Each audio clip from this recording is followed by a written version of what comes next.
Welcome to Chain Reaction, the Foreign Policy Research Institute's flagship network of podcast series examining the political, security, economic, and social trends shaping Europe and Eurasia. Throughout the year, we're talking with experts about developments in Russia's war in Ukraine, the new European security order, the past, present, and future of the Baltic states, Russia's political economy, and great power competition in the region. Join us each month for Bear Market Brief, Baltic Ways, Report in Short, and of course, our flagship, Chain Reaction. New episodes are available each week on Apple Podcasts, Spotify, or wherever you get your podcasts. This week on Chain Reaction. The University of Pennsylvania's Perry Worldhouse recently held a 2-day workshop on the war in Ukraine. Two things about it were notable. First, that it included a day-long war game run by the U.S. Army War College, and second, that it featured participants who made the long and difficult trip from Ukraine. Over the 2 years that Ukraine has been fighting for its survival, we rarely get the opportunity to hear directly from Ukrainians about how the war has affected them and their country. Today we have that chance.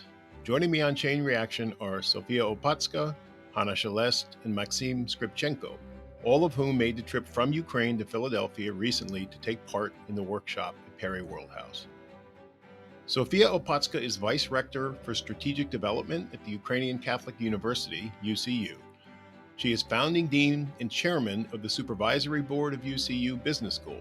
Sophia has about 25 years of experience in business education and managing educational institutions, as well as in the corporate sector. Her areas of expertise for teaching and research are organizational strategy, leadership, and entrepreneurship.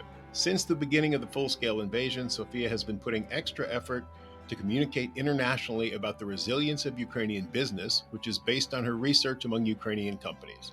She is also vice president of the European Federation of Catholic Universities. Hanna Shelest, PhD, is Director of Security Programs at the Foreign Policy Council, Ukrainian PRISM, and Editor-in-Chief at Ukraine Analytica. Dr. Shelest is also a non-resident senior fellow at the Center for European Policy Analysis in Washington, D.C. Before this, she had served for more than 10 years as a senior researcher at the National Institute for Strategic Studies under the President of Ukraine. In 2014, Dr. Shelest was a visiting research fellow at the NATO Defense College in Rome. Previously, she had experience in strategic communications and lobbying for government and business, as well as teaching at universities. Dr. Shelest was an advisor of the working group that prepared the Ukrainian Navy strategy for 2035 and was involved in working groups developing the foreign policy strategy of Ukraine and Ukraine's NATO public communication strategy. Finally, Maksym Skrypchenko is a prominent political analyst and foreign policy expert with a master's degree in international relations. He's recognized for his expertise on Eastern Europe, Ukraine, and Russia. Since 2015, Maksym has been co-founder of Ukrainian Solutions, providing strategic insights to businesses. His establishment of the Ukrainian Transatlantic Platform in 2018 advanced Ukraine's NATO integration and transatlantic relations. As Deputy Director of the Security Initiative Center from 2018 to 21, Maksym offered in-depth foreign policy analysis. He's a prolific writer, contributing to international outlets like The Hill, The Wall Street Journal, and frequently provides commentary for media such as Politico. His works, especially on Intermarium and the Black Sea region, are widely respected. As president of the Transatlantic Dialogue Center since 2021, he leads efforts in promoting Ukraine-U.S. cooperation. Hanna, Sophia, and Max, thank you for joining me today on Chain Reaction. Thank you for the invitation. Hello, good to be here. Hey, thank you for inviting me. So you all three participated in a war game on the Ukraine conflict in Philadelphia last week, hosted by Perry Worldhouse from University of Pennsylvania, run by U.S. Army War College. As Ukrainians, it must have been difficult to view the war, which is so personal for you, through the lens of a simulation. Did you find the war game useful? Why or why not? Let's start with you, Hanna. That was quite an interesting experience because previously I participated in the tabletop exercise as usually as the facilitator. And there you're looking to the absolutely unrealistic scenario and going forward with some recommendations for the government. Here it was a little bit more real time, but at the same time allowed you to be creative and to look a little bit back because we started in a year ago. So we already know what changed since then. But at the same time, that's partially allowed us to look back to the steps of the main actors, NATO, US, Russia, Ukraine, and to understand what could be done better, even if history doesn't like the conditional sentences. What is done in the past is done. But that's also a certain lessons learned, what could be improved for the future decisions. How about you, Sophia? What were your impressions? Yeah, well, at first in the beginning, I felt a little bit surreal as a human being, and playing the game, which is not the game for us at all. And we feel it every single day. And it was a little bit difficult to have completely objective perception in this game. And I think in some moments, it was difficult to take off your hat of being Ukrainian and living through this war. But I agree with Hanna that it's good to look at different scenarios. It's good even to look back and see what could be done much faster, because I had feeling that we were pushing the decisions which were made over last year, but we tried to push them in 4 months or in 6 months instead of 1 year. And I think it also shows that the urgency of decisions, and this is kind of a conclusion, so that some of the decisions are taken too long, and it gives to all participants of the war game kind of a perspective how we can approach the situation maybe even right now. Yeah. So here I should mention that not only are all three of you Ukrainians, but you're Ukrainians living in and based in Ukraine. Hanna in Odessa, Sophia in Lviv, and Max in Kyiv. So I think that obviously you bring a special perspective to the war. And as you said, Sophia, it's hard for you to see the war as a game or a simulation since you're living through it every day. Max, what were your impressions? I think it was useful for me to see this war game, to understand not just our own objectives as Ukraine, but also those of the NATO and the United States, because it was kind of enlightening to see how each team's goals were designed to maximize their victory points, and that often require different strategies and priorities. And this perspective is crucial because when you are in the midst of a conflict, of a war, it's easy to become myopically focused on your own objectives, and without fully appreciating the broader strategic landscape. And when you understand the strategy and tactics of your allies and adversaries, in such a simulated environment, it can offer some insights for your future research and for your future work. Yeah, let me ask you this. So the period the war game dealt with began in March of 2023. So just about a year ago now. And it ended in early 2025. So what surprised the three of you about how the war game unfolded? What was different from the reality of the war's trajectory to this point? And why did things turn out differently if they did? Hanna, we'll start with you again. I mean, that's probably what Sophia said, that the biggest distinction that we really tried to push the events and decisions to be made quicker. Because now, already after a year since the beginning of the simulation, we know that a lot of these decisions being made, but they've been delayed just because of the political will, not because of some technical issues. So within the simulation teams, we try to make these decisions quicker and sometimes more comprehensive. So we are not changing the pattern of history, but we are just making it quicker, trying to understand, will it definitely influence the situation or no? The second biggest difference was probably the decision made by the US team to withdraw some of the forces from the eastern flank.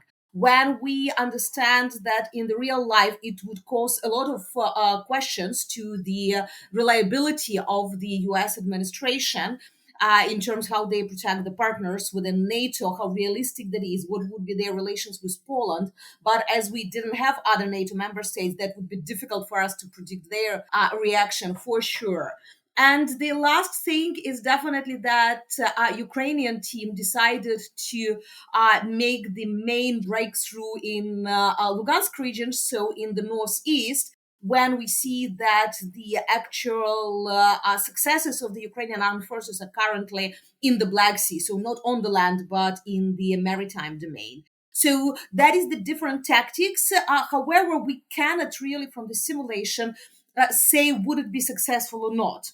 So, because you definitely don't know how the battle would continue, would be conducted, successful or not, losses, and in the game you're just throwing the bones, uh, and that is pure chance what you're saying, are you successful or not. So, in terms of the policy making and decision making process, that's definitely very risky because it can bring you to the false conclusions that you would never be able just within the short simulation to prove would it be good or bad decision. But as they had a general in their team, I understand that this idea of this step was done not out of the blue, but definitely that being his experience, past experience as a military man, that probably he considered this step as possible. Yeah, so those are really interesting points. So yeah, you mentioned throwing the bones. I should mention at this point it's what we call a matrix game, meaning that there were four teams: Russia, the U.S., NATO, and Ukraine. And the teams had forces on a map and also forces off the map, and they would make decisions, and then the adjudicators from the Army War College would determine what probability of success that decision had, and then the player would roll a die to determine whether the move was successful or not. So yeah, you mentioned that the U.S. pulled forces out of theater. That was the way the game was set up. The U.S. was one of the victory conditions actually was balancing between theaters, between the European and Asian theaters. And so the U.S. team was actually incentivized to move forces out of the European theater into the Asian theater to balance against China. So I thought that was an interesting condition. And then mentioned that I noticed this as well, that the Western teams, NATO and the US, were faster in their decision making and more risk acceptant than they have been in real life. And of course, it was a game, so maybe the stakes were lower, but we saw that play out on the board in the game.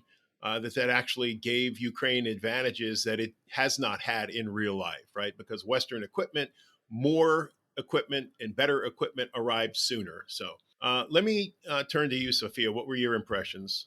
Well, I also noticed that we were much more risk taking, and that was a conclusion which we discussed on the second day. And again, that's probably because that's the game, and we know that the only thing we are losing in the game. And it's not risking human lives and not risking your territory and not risking your country at all. Also, as you have mentioned, we had this winning point. So I think in a way, those winning points, they were kind of predefining in which direction we were moving as teams. So I was on US team, and personally, I would not really agree with this decision as Sophia Opatska, but being on the team of US, it predefined our movement. So my colleagues, they have been joking that they had hard times to persuade me to do that, but still, that was the game. So we played some role there. And I also, one of my conclusions, which I shared with everyone in the end, was that it looked like that we all were focused on winning.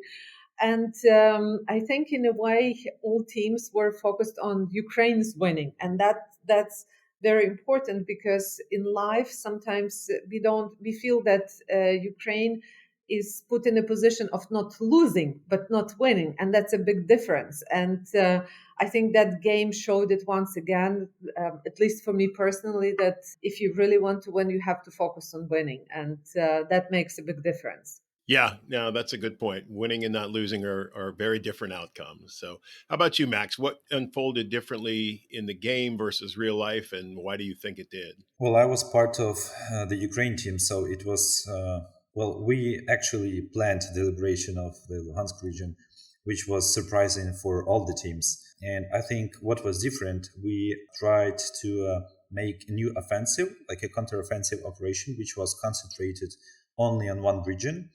After we mobilized 200,000 people, instead of going into two directions like it happened in 2023, we tried to focus our troops into just one direction. And we were actually considering the options, what would be the right option to do, to go to the south or to the east. And what we also found surprising, and I appreciate mentioning these victory goals again, that one of our victory goals was to capture Luhansk region, which gave us 4 points. But if we were to capture Kherson region, it would give us only 2 points. So strategically, in order to win the game, we had to deoccupy Luhansk and Donetsk regions first, which was maybe not that realistic in terms of how Ukrainian military strategy looks like, but it happened.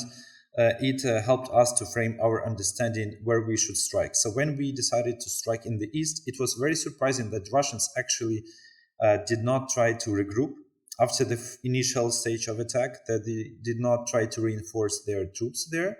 It was very unexpected. And only when they lost Luhansk region, Russians started to mobilize more people and to bring troops to the region. And also, I found it surprising that it was, I think, the team, somebody from the moderators team who said that after Ukraine took Luhansk back, that like the nuclear escalation tension has increased. It wasn't Russians who said that.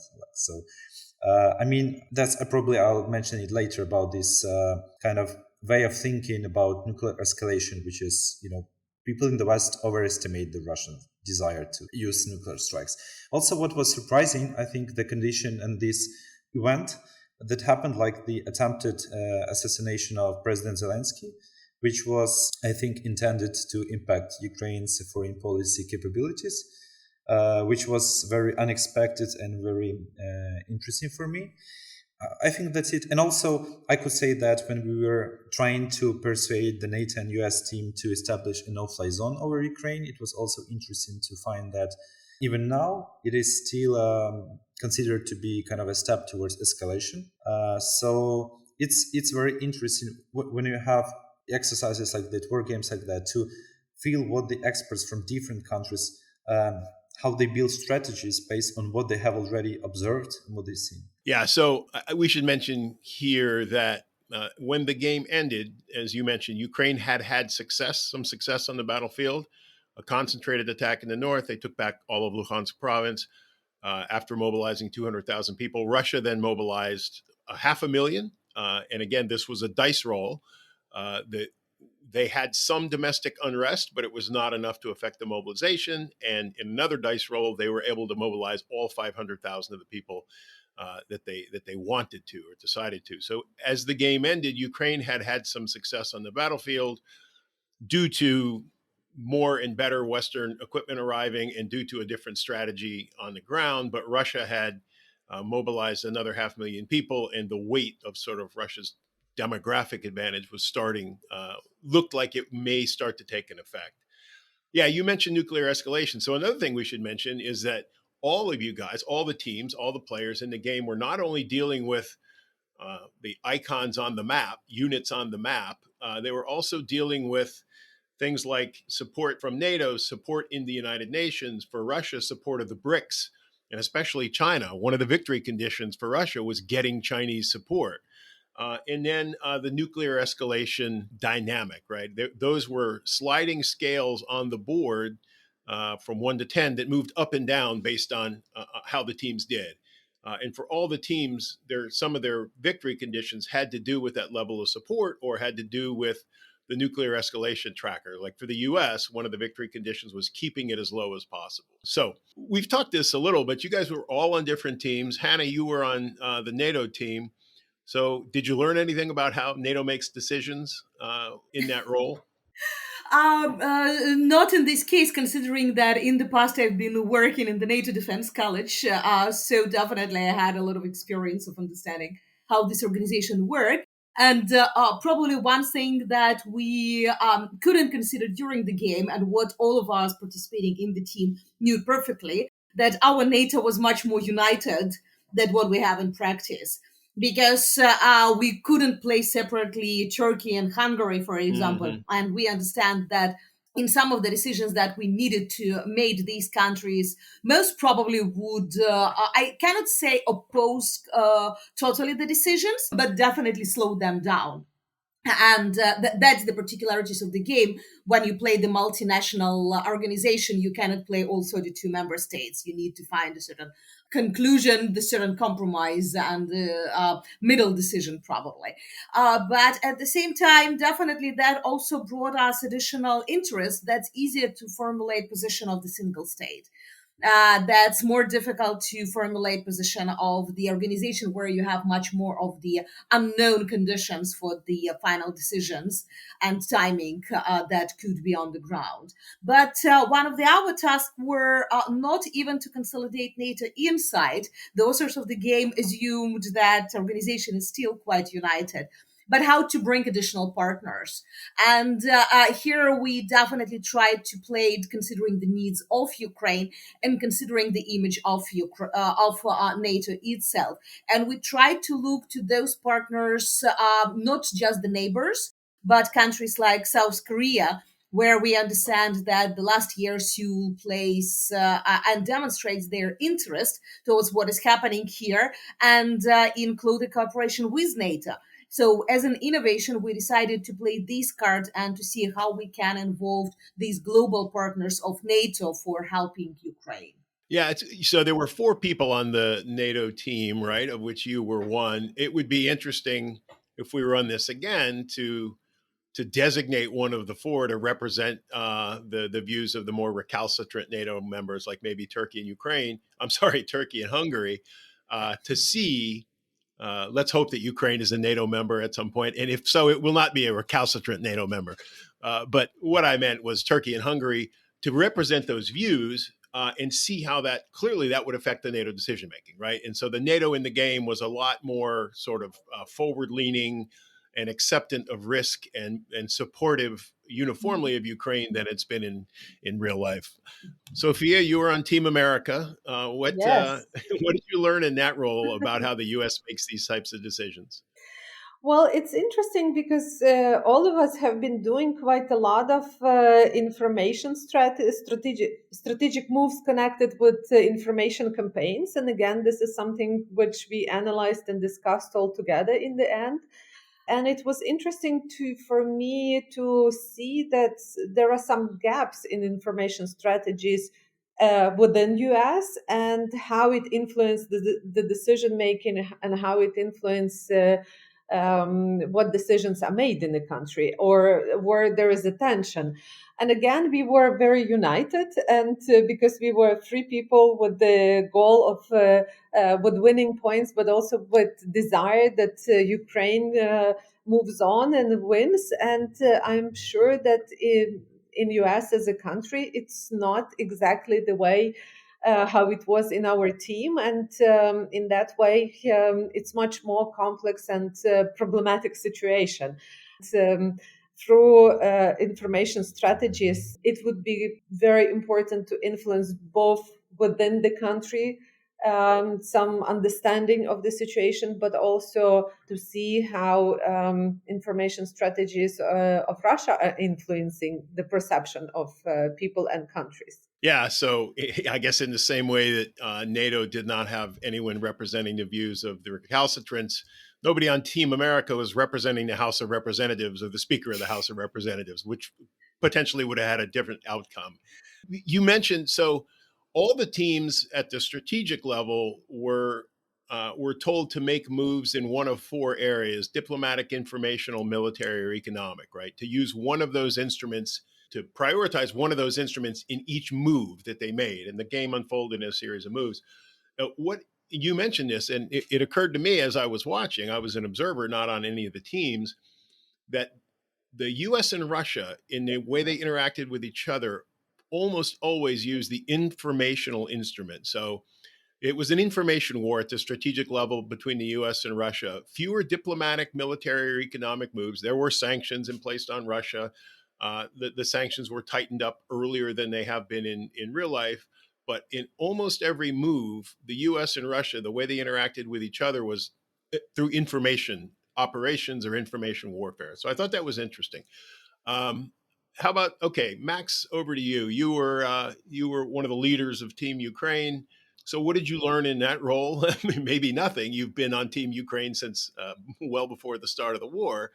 But was there anything that unfolded the way the Ukrainian team made decisions that was a little different for you? I think that the thing that was kind of surprising for me, and so it was the emphasis on the impact of Western training. So we had that tracker, I think combat readiness or combat effectiveness, and it was somehow disconnected from what was observed in the real life and what was said by the critics.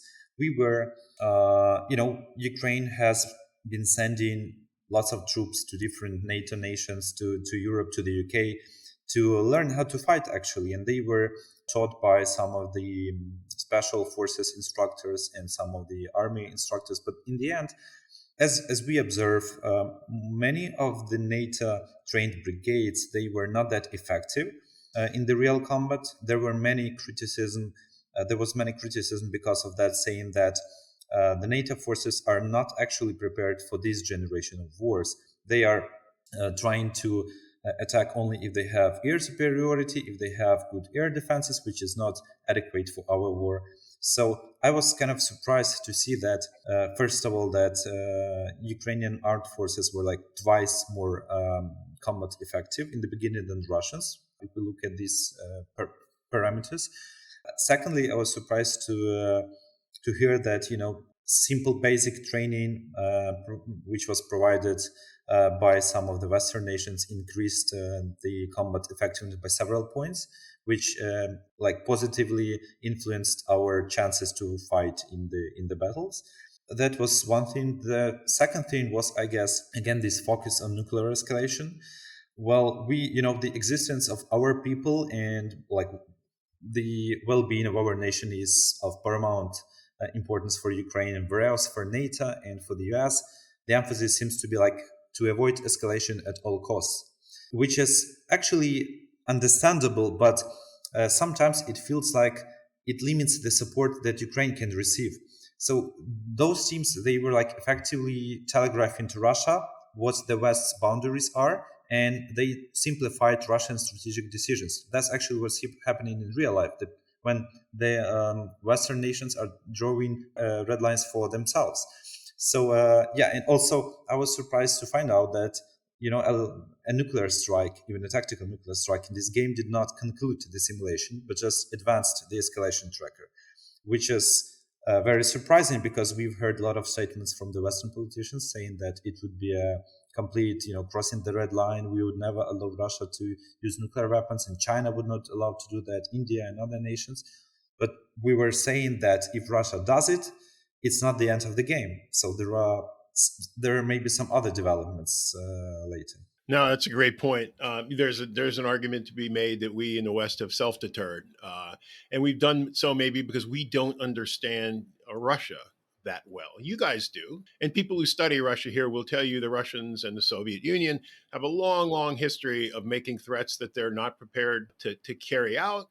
Khrushchev, for instance, threatened to launch nuclear missiles at the U.S. that he didn't possess, right? So.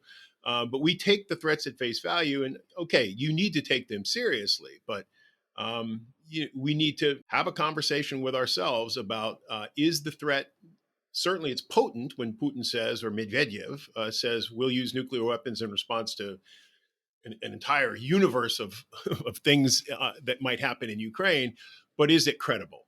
And are we willing to accept even a little bit of risk in response to these threats? Are we willing to not self-deter? You mentioned combat readiness too. I thought that's been interesting to watch in real time as it unfolds, because this is a different war, I think, it's certainly a different war than Russia thought it would be fighting. Russia, the doctrine of non-contact warfare that privileges long-range strikes and fires and maneuver just being a supporting element. And what you're seeing is a lot of very, very close contact warfare, not non-contact warfare at all. You're seeing a grinding industrial age war of attrition unfolding. And I wonder if we in the West are ready to fight that kind of war. There are indications that we're not. In terms of, our defense industrial base, the size of our reserve forces, all these things that you'll need to fight what we now call large-scale combat operations. There's an argument to be made that we're not quite ready. But so let me move on. Let's stay with you, Max. What was your impressions of the Russian team in the game versus how Russia has acted in real life? Yeah, that's what we've been saying when we were in that room, saying that if there were Russians sitting in the Russia team, Russia would do completely different. If the true Russians were sitting in that team and they saw that they could actually use tactical nuclear weapons and the game, is going on, they would do it. And I think that Americans who were playing in that team, they were trying to be too cautious. They were trying to do some rational arguments, which is not working for Russians. Russians are mostly working with emotions and then trying to think how to change the situation. So again, it was kind of surprising that they resorted to mobilization only after they saw Ukraine recapturing Luhansk region, which was obviously because I guess Russia had of some of the victory points to save the region.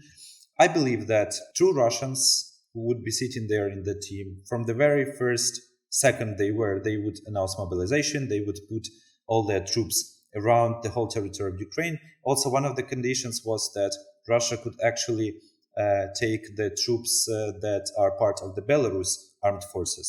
I think that Russians could also do that because it enables them to attack Ukraine from different directions, like they did in the start of the invasion. So for me, it was, a sweet and light version of the Russia team. Yeah. How about you, Sophia? What was your impression of how Russia played in the game versus how it's conducted this war in actuality? Yeah, the last sentence of Maksym is just perfect explanation. I think we had people with Western mentality where rule of law is the norm for them, and we know that this is not how Russians behave, and they have power. They use rule of power and bullying, and that was very different. If we brought 4 people from Russia, I still don't know how they would behave because that's probably still different setting. But in reality, it happens not the way how it happened in that game for us. Yeah, so I should say that the 3 people we had playing Russia were people with long and deep experience and understanding of Russia. But right, you can't. It's hard to play. It's hard to replicate the mindset, and the game doesn't account for the fact that war crimes are an integral part of Russian strategy. Right? They're not mistakes. They're not bugs. They're not aberrations. They're integrated into Russian strategy, and the calculus is that war crimes are a shortcut to victory. And as long as Russia wins, nobody goes to The Hague. And the game doesn't account for that. And so, maybe there's a way to make the game account for that. This sounds cynical, almost savage, but to incentivize the Russian team to commit war crimes, because that's what Russia's doing every day on the ground, right? So, We had the Russian in the NATO team. Even that she has been living for more than 10 years abroad, but still that was interesting how while we've been making some of the decisions, she was telling, yeah, but Russians would definitely do something like this in reaction to you. Like, trust me, the Russian mindset will do it like this. And she've been commenting both the Russian team and others team when they were thinking what Russia would or would not do. And she was definitely with the different mindset in this way, because she was already having this, Western and Russian mindset inside of her brains.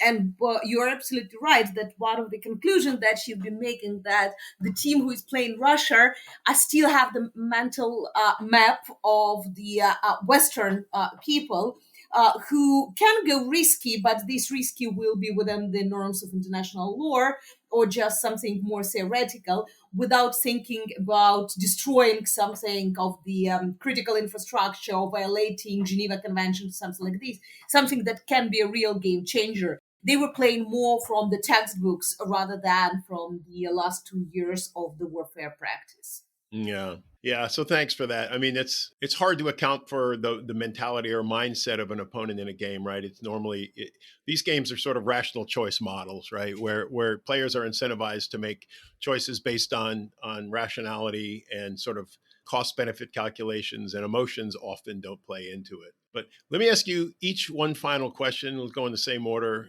Max, Sophia, then Hannah. Any messages for the U.S. Congress? Well, I'd say I would probably give one advice. If you want to be at the right side of the history. You should support Ukraine. You should put aside your, parliamentary stuff.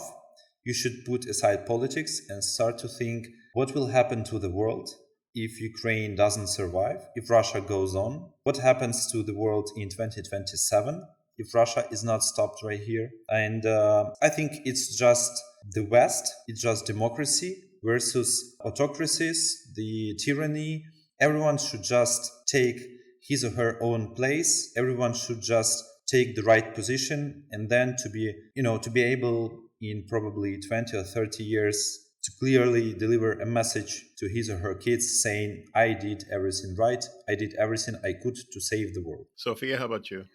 Well, US was always, or considered itself always to be a big global player, and I think it's definitely not the right time to withdraw from that position. But to be a big global player, it takes a lot of patience, critical thinking, and it takes bold and unpopular decisions sometimes. Or it takes also some time to explain to your citizens why we are doing this, because this is according to the values which were developed and are protected in this country. So I think there are different levels from how the global world order will look like in the future and what will be the role of the United States as a big global player on this map, coming to economic benefits, coming to values which are in this country, which are in the constitution of this country. And this is also, will children in US live according to these values? Because if United States withdraw now, this is not something which is supported inside the country. So yes, we do need support, and we ask for that support. And I think it's a pretty defining moment right now. And if it's going to be too late, it will be too late. And it might influence much more than just Ukraine, and no matter how far we are. Hanna, last word to you. I would agree with my colleagues, but also would say that there are certain moments when you need to decide, are you a statesman or a politician? Do you really believe in those values and mission that you are trying to promote? Because there are certain times in history when your decisions really influence the lives of people. That it is not a TV show, it is not a talk show for the presidential campaign. That is the moment when, from your personal, individual decision, when you cannot cover behind the back of another politician, political party, country, or anything, that is the individual decision of you who are deciding to vote or not, to save lives of kids and people on the ground, to be on the level with those values that your country and your position are promoting to the whole world. Because that's very easy to spoil the image of the United States just because you are overplayed for the domestic games. And that is the decision that each individual within the Congress should make by themselves, not trying to cover by the group decisions. Thank you, Hanna. So I said last word to Hanna, but Max? Just wanted to add a simple sentence. So better send Ukraine the assistance today than send your kids to the front line in 5 years. I guess that's the best message. Yeah, I can't summarize it up any better than the three of you have. So Max, Sophia, Hanna, thank you so much for joining me today on Chain Reaction. Thank you for the invitation. Thank you for having us. Thank you. Thanks for tuning in to Chain Reaction, a podcast of the Foreign Policy Research Institute, examining the political, security, economic, and social trends shaping Europe and Eurasia.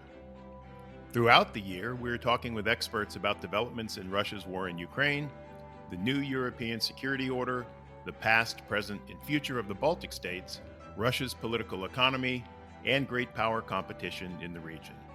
Note that the views and opinions expressed in this podcast are those of the participants and do not necessarily reflect those of FPRI. I'm your host, Dr. Bob Hamilton, Head of Eurasia Research at FPRI. Visit us at fpri.org for more on today's topic and many others in the world of foreign policy and national security. Thanks for listening. See you soon.